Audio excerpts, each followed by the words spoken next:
Bonjour, bonsoir. Nous traitons maintenant l'exercice numéro 131, page 150. Nous sommes dans un repère orthonormé OIG avec les points F de coordonnées 1, 3, G de coordonnées 6 et 6, 5 et H avec les coordonnées X et Y. On ne connaît pas les coordonnées du point H, on les appelle X et Y.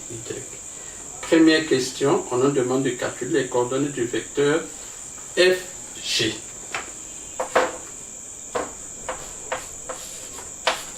La stratégie n'a pas changé. On prend les coordonnées du deuxième point, c'est-à-dire de G, 6 et 5, moins ceux de F, qui sont 1 et 3. Soit FG de coordonnées 5 moins 3, 2. Deuxième question. Exprimez les coordonnées du vecteur GH en fonction de X et Y.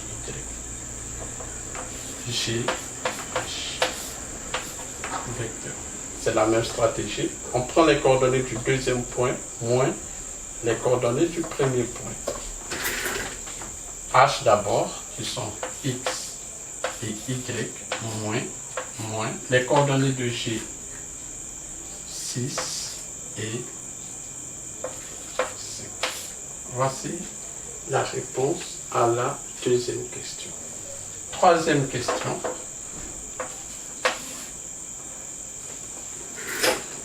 Déterminez le point H afin que G soit le milieu de FH. Là encore, on va faire une figure pour bien comprendre pour mieux illustrer ce qui se passe. On dit quoi? Afin que G soit le milieu de FH. Voici FH et G est le milieu. Donc cette condition G est le milieu de FH, comme tout à l'heure, on va traduire cette information vectoriellement. Comment se traduit le fait que G soit le milieu de FH?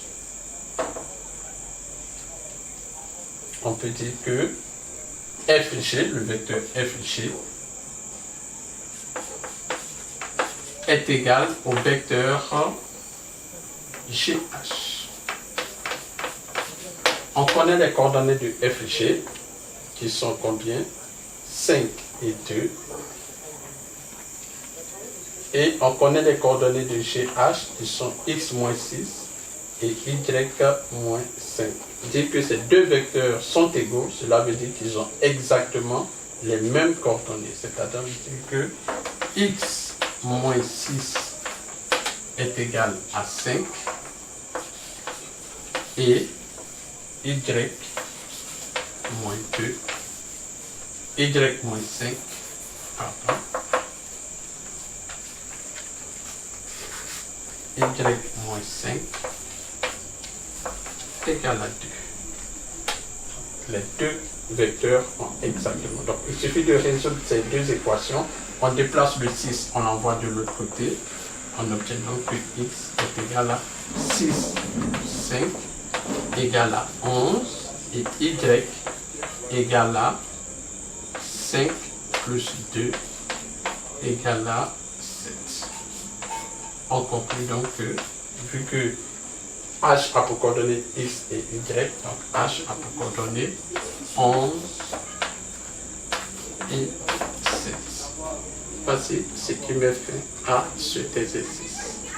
Donc, vous allez regarder la vidéo et voir comment est-ce qu'on a fait pour traiter ces deux exercices et puis traiter les autres exercices que nous vous avons demandé de faire pendant les congés. Il y avait l'exercice 132, l'exercice 134.